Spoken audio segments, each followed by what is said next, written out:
We all think of you as a writer of many parts today. But I've always felt that it was really as a novelist you should be thought of first. Would you agree? Well, in a way, I'd be very flattered, because I would certainly like to have written a very good novel. I don't think I ever have. And in a way, I think maybe it's slightly fraudulent, what my pretensions to be a novelist. Perhaps I really am an essayist who uses the novelistic form, but who enjoys it very much. I remember how delighted we all were with those early novels of yours in the 1920s. You seemed to us the most sophisticated of witty entertainers, a debunker bringing things down to earth with a bump, particularly sex. But even there, I felt, your desire to impart curious information and to discuss strange ideas was very much in evidence. Did you have the feeling that you wanted to teach then as well as to entertain? Well, I think I always had a feeling that I wanted to learn, and maybe that this was the most effective way of learning I think it is very often the fact of getting things down is the best way of clarifying one's own mind. Maybe I am a little bit pedantic, but this has always been my desire to learn, to explore. And when later on shall we say, the teaching side in your novel seemed to grow stronger than the entertaining side, were you working out these new ideas of mysticism and the divine ground for yourself in these books? Yes. My problem has always been, of course, to find, if possible, some kind of balance between the two sides. I don't think I've succeeded very well always. I think I have once or twice succeeded pretty well, not perhaps to my entire satisfaction, but... You say in one of your essays that Balzac almost ruined himself as a novelist by trying to stuff everything into his novels, everything he knew and everything he thought about banking, science, politics, industry, mysticism. Were you conscious of this difficulty, this danger yourself? Well, it's certainly a temptation to which I've been very much subject. It's a thing which I've always tried to do in my essays, so to speak, to say everything simultaneously, but not in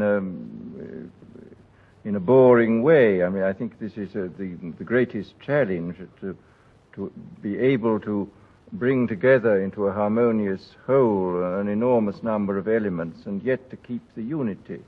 So the fact that since the war most of your work has been non-fiction doesn't mean that you've lost your faith in the novel? Not at all. I have written, quite recently I wrote a short novel, and I'm trying to write a rather longer fantasy now. And you don't think that the novel as an art form is on the way out? Well, a lot of people like to say so, but I cannot see any reason why this should be true. I think people will always go on using the narrative form, because it's the most extraordinary form. You can do anything you like with it. There are no rules except to do it well, and I think people will continually adapt the narrative form to the problems which confront them at the given moment of history. Yes, but I remember that in a recent essay of yours, you do say that you thought serious novel writing was facing a very difficult future, and might have, in fact, to go on to gramophone records. Well, I mean, this is an economic problem. There are obviously very, very serious economic problems with there is such a thing as what may be called an economic censorship as well as a political censorship. We have the economic censorship, and it's very grave. And I think possibly the spoken literature may be some way out for this. It would be bound to change novels, wouldn't it, if they became spoken? Well, profoundly. I don't think you could have a very long novel, but I think you could have shorter pieces which might go. I don't know. It is just a suggestion I made. You don't think that perhaps other difficulties besides the economic are more serious today for the novelist? Well, I think there is what may be called social difficulties. I was reading just the other day as I was traveling through Sicily, reading Trollope's Framley Parsonage and thinking how wonderful it was for novelists in those happy days to have a completely rigid framework. Everybody knew exactly where they stood, and it was possible to make your comments from an accepted ground. And that's quite gone today. Seems to have quite gone today. Do you think it's worse in America, that feeling, than it is here? I think it's bad enough everywhere. Maybe it is worse in America. I think people have, partly because the country is so very large and conditions are so very different in different parts of it. There is a great confusion, so to speak, in who we are and what we are, which requires quite a different way of treatment from what it did in the past. In California, do you feel that California is a good place for a writer to be? Is it stimulating to him? Well, I find it, because there are many things about the surroundings and the climate. For example, I happen to like very much the desert, which is something which grows upon one as one gets to know it well. I've heard people say that the desert and this air of California gives one an extraordinary sense of heightened perception.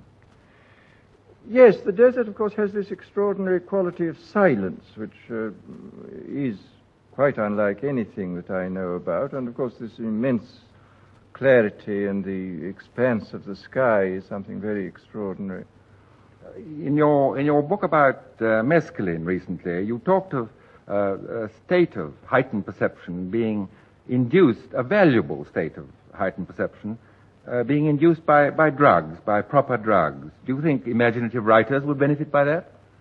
Well, I think the people who would benefit most of all are professors. And this, I think it would be extremely good for almost anybody with fixed ideas and with a great certainty about what's what, to take this thing and to realize that the world he has constructed is by no means the only world, that there are these extraordinary other types of universe which we may inhabit and which we should be very grateful for inhabiting, I think. Perhaps poets and novelists, or the greatest poets and novelists, have something in them that is like this. Well, I'm quite sure they do. I mean, anybody who's read the Wordsworth's Ode on the Intimations of Immortality and who's also taken lysergic acid, let's say, knows quite well that Wordsworth spontaneously had this, and quite clearly Blake had it too, and many others, I would say.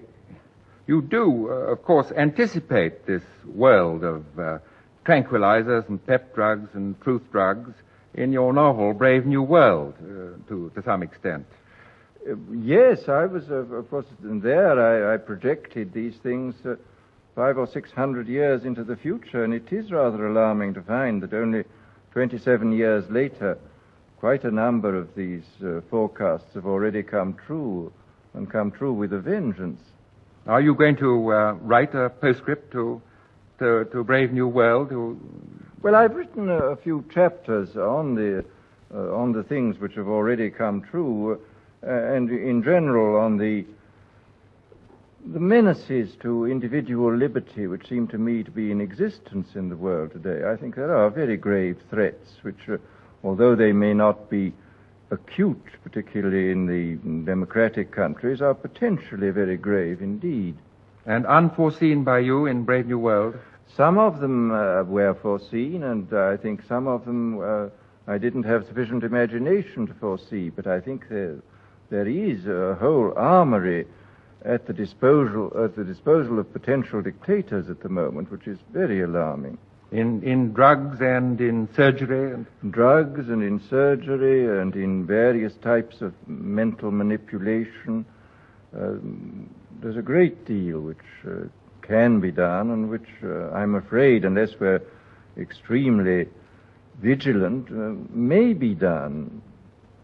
Do you think that that can be mirrored in art? You say somewhere that you think that art and the novel can't really cope with some of these problems that face the world today. Well, I think there are very great difficulties in putting certain problems into the form of art. I mean, take the fact, for example, that poetry has very seldom had anything very significant to say about money, which after all preoccupies most of us a great deal. but there's extremely little in great poetry about this problem. And I mean, for example, in our own day, it seems exceedingly difficult to render in artistic terms one of the great problems of our age, which is the problem of population pressures pressing upon resources.